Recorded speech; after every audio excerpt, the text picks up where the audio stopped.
Bonjour à tous, c'est le retour sur YouTube et on va parler avec Clara du... Baby Clash. Donc déjà, avant de parler du Baby Clash, on va parler de Clara et moi, notre relation, comment ça a commencé, très rapidement. Clara et moi, on s'est rencontrés au lycée. En quelle année? En 2014, bien sûr. Petite anecdote très rapide. Donc, moi, de base, je pouvais pas la voir. Clairement, elle m'insupportait de ouf. Vraiment, sa voix là, elle me tiraillait les oreilles.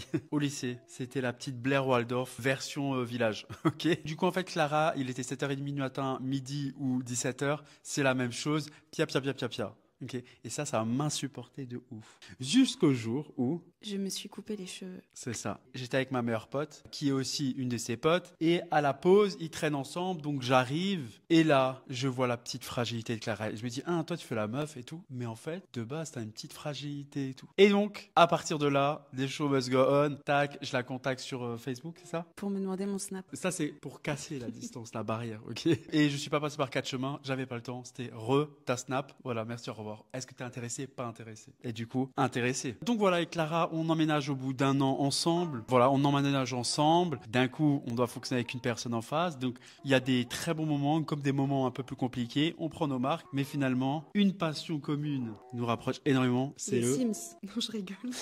c'est les voyages. Les voyages. Donc avec Clara, vraiment, on est une vraie équipe très complémentaire. Je suis le yin, elle est le yang. Donc on est grave bien, on est grave heureux. On s'adapte trop bien. On se comprend. La vie, elle est dure, mais tout va bien dans le meilleur des mondes. Notre seul objectif de couple pour le moment, c'est d'être heureux et de voyager. Par exemple, avec Clara et moi, on peut partir un mois en voyage. Au bout d'un mois, moi, clairement, j'ai pas besoin de souffler. Je veux du Clara tout le temps. Moi, je pourrais avoir une petite pause de Guillaume. Mais bon, voilà quoi. Je passe pour le mec collant de ouf. En tout cas, très heureux, très amoureux. Tout se passe grave bien. Donc, y a-t-il eu Baby Clash ou pas? Clara. Il faut savoir que notre première fille est arrivée 9 mois exactement après notre mariage. Notre fille est arrivée, ça a été le choc. Le choc où tu te regardes et tu te dis, c'est pas des lol et c'est pour toute ta vie. Donc du coup, premier enfant, on a un choc thermique, mais tout va bien. Par contre, le deuxième, elle n'a que 6 semaines, c'est récent. Elle en a 8. Oh, Seigneur, je passe pour un Aujourd'hui. mauvais père, elle en a 8. Mais du coup, clairement, le deuxième enfant, on ressent un baby clash. Pour la première, en fait, t'as des irritations, mais ça va, ça passe. Pour la deuxième, on sait pas qu'est-ce qui tend le plus les nerfs. Est-ce Ok. que c'est l'autre, genre ton partenaire? Est-ce que c'est toi-même qui t'agace de ça? Est-ce que c'est la vie qui est dure et tu continues dans la difficulté? Parce que t'as plus le choc d'être parent. Tu vois, t'es déjà parent, t'es déjà dans le chaos.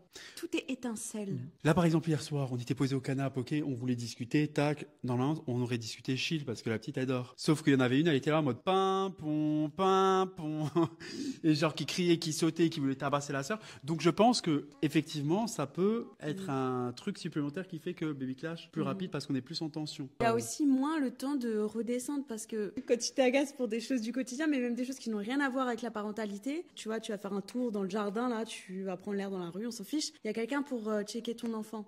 Là, si tu vas faire un tour, surtout quand tu as un nouveau-né, en tant que maman allaitante à la demande, ton corps doit être mis à disposition pour ton enfant. Donc si tu t'énerves, grand bien de face, va souffler 1 seconde et demie dehors et puis tu reviens. Donc tu n'as pas le temps en vrai de redescendre. Celui qui va prendre cher, bah, c'est l'autre, c'est ton conjoint. Et c'est con, tu sais que lui, il a rien fait. De ouf, par exemple. J'étais dans le jardin, en train de travailler, et j'étais vraiment sorti pour essayer de souffler, de trucs et tout.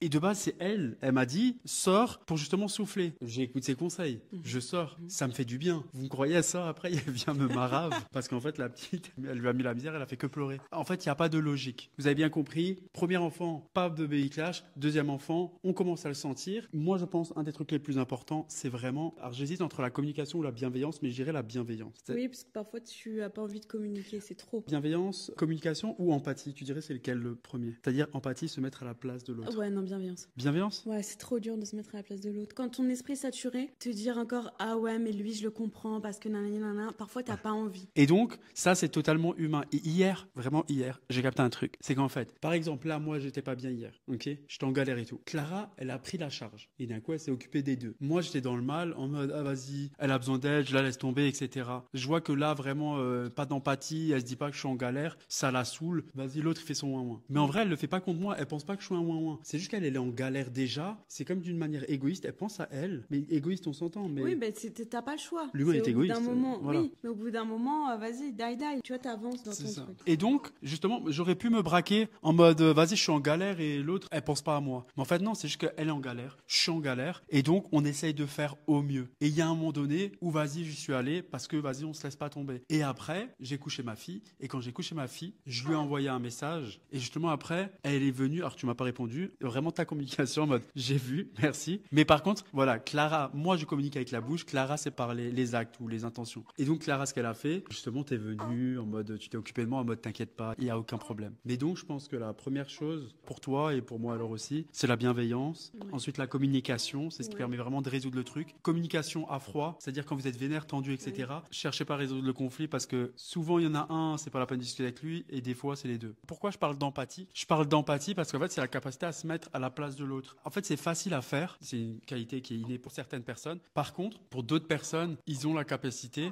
mais quand ils sont bien dans leur tête. Et souvent, l'empathie, tu peux avoir de l'empathie quand tu es bien dans ta tête. Sauf qu'en fait, quand tu viens d'avoir un enfant et que tu es en baby clash, les deux, ils sont pas bien. Donc, c'est difficile de se mettre à la place de l'autre. Mais il faut réussir de temps en temps à se dire, l'autre, c'est pas ton ennemi. Justement, dans notre couple, comme quand on part en voyage, on galère, dans l'avion, traumatisme avec les enfants et tout, bah, on est vraiment en mode, on a l'impression que c'est l'autre qui nous vaut du mal, alors que pas du tout, en fait. Vous avez déjà vu cette image? En gros, tu as un homme qui tient sa femme au bord d'une falaise, et la femme, elle se demande, mais pourquoi il me tire pas? Et l'homme, il se dit, mais pourquoi elle essaye pas de grimper? Et en fait, l'homme, il a un rocher sur les épaules, et la femme, il y a un petit serpent qui lui tape le bras. Ce qui veut dire que chacun a ses problèmes, chacun fait de son mieux. Et ça, c'est super important à garder à l'esprit. Du coup, vient la question de, genre, le baby clash est derrière nous, ou est-ce qu'on est en plein dedans? Non, on n'est pas en plein dedans. Qu'est-ce qui différencie, tu vois, le baby clash de la vie de couple?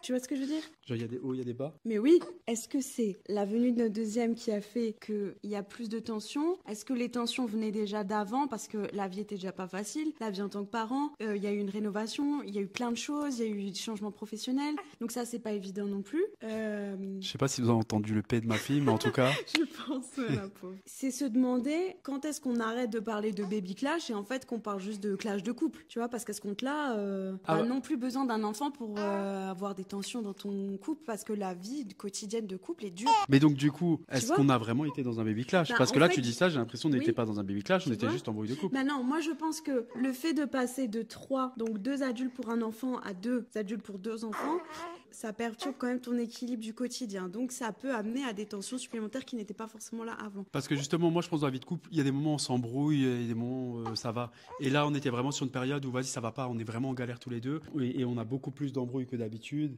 Et moins de moments positifs. On s'entend, on passe des bons moments, etc. Oui. Mais je veux dire, en termes de niveau... Ah mais tu sais ce que c'est? C'est parce qu'on n'avait plus de moments à 2. Notre fille était gardée, donc on pouvait avoir des moments à 2. Quand bien même j'étais enceinte, tu vois, on était juste 2 adultes, on avait le temps. Maintenant, tu redémarres à 0, tu vois. Et moi, je trouve que tant que tu as pas des moments juste à 2 adultes, et tu sais, c'est pas juste le soir quand t'es KO de ta journée de taf, de trucs, c'est pas des moments de qualité. Tu vois, un resto à 2, c'est pas pareil qu'un resto avec 2 enfants de 2 mois et 2 ans. C'est vrai qu'un resto à 2, c'est pas pareil qu'un resto à 3.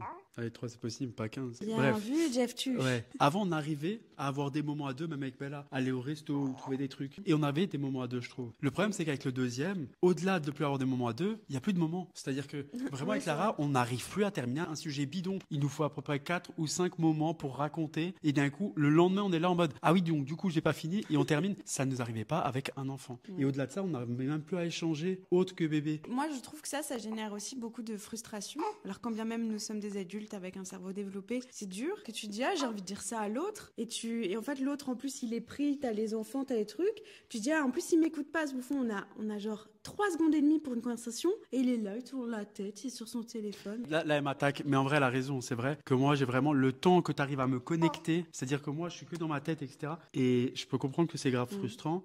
Mais souvent, ce qui se passe, c'est qu'il y a notre fille, nanana, et moi, je suis en train de penser à ça, je suis en train de me dire, Romain, elle va faire ça, etc. Donc, j'arrive pas à l'écouter. Et parce que je suis pas disponible. Et c'est ça le problème. En fait, au niveau de la charge mentale, on n'est plus disponible pour justement pouvoir discuter, échanger, passer des moments. J'ai pas envie de dire qu'il y a que du négatif parce qu'on est très heureux avec notre famille et tout. De couple, en tant qu'individu, il y a plus de temps pour nous déjà, encore moins du temps pour notre équipe. Et ce qui fait qu'en fait, à la fin, il y a que les petits trucs négatifs qui ressortent, comme les embrouilles et tout. Mais ça va revenir. Je le sais. C'est une étape, il faut garder ça en tête. Pour ceux qui ont que un enfant et qui se ressentent là-dedans, ça va passer parce que votre enfant, heureusement, il va grandir. Donc, il n'y aura plus non plus cette dépendance à 100%, tu vois, de quand tu as des bébés, etc. Et puis, après, tu peux aussi t'arranger avec des gentils grands-parents pour qu'ils puissent prendre ton enfant un petit peu. Ça dure quand même, mais ça ne dure pas indéfiniment. Mais c'est compliqué parce qu'au final, les journées sont quand même longues. Tu revis tout le temps la même chose et la même chose et la même chose. Et c'est pour ça que je me sens obligé de parler d'un truc. Je veux pas critiquer ou quoi que ce soit. Des fois, la vie, elle est plus compliquée. C'est trop facile ce que je vais dire. Mais c'est pour ça que c'est important de bien choisir la personne avec qui vous faites un enfant. Et dans une équipe, il y a un moment où ça va mal. Justement, vu que ça va mal, si t'es pas une bonne équipe, bah merci, ciao, je te laisse de côté. Merci, au revoir. Alors que quand t'as vraiment une équipe, vas-y, ça va mal. On est en galère. On est dans la merde. Mais vas-y, tu sais quoi? C'est bon. On est là. Même tu me rentres dedans. T'inquiète pas, je suis là.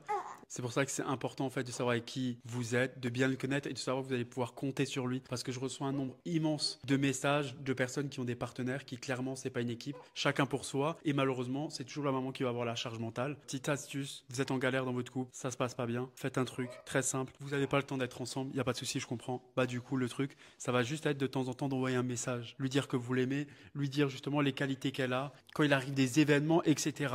C'est vas-y, vous savez que vous êtes dans le dur, mais on va travailler, on va voir qu'est-ce qu'on peut améliorer. Parce qu'on peut toujours améliorer les choses. Si les deux ont envie d'améliorer les choses. Le problème, c'est que des fois, dans des couples, il y en a qu'un qui va améliorer et l'autre, en fait, il s'en bat les steaks. Et là, c'est un autre problème. C'était notre première vidéo comme ça. J'espère qu'elle vous a plu. Je vous quitte. Le devoir m'appelle. Bah moi, je suis vraiment là en mode bon, bat les steaks alors que pas du tout. Donc ce que je disais, comment ça se passe dans votre couple? Est-ce que ça se passe bien? C'est quoi les difficultés? Et qu'est-ce que vous avez fait justement arranger les choses? Moi par exemple, c'est le petit message, vous avez peut-être d'autres astuces. En tout cas, n'oubliez pas un truc, vous allez être un super papa et une super maman.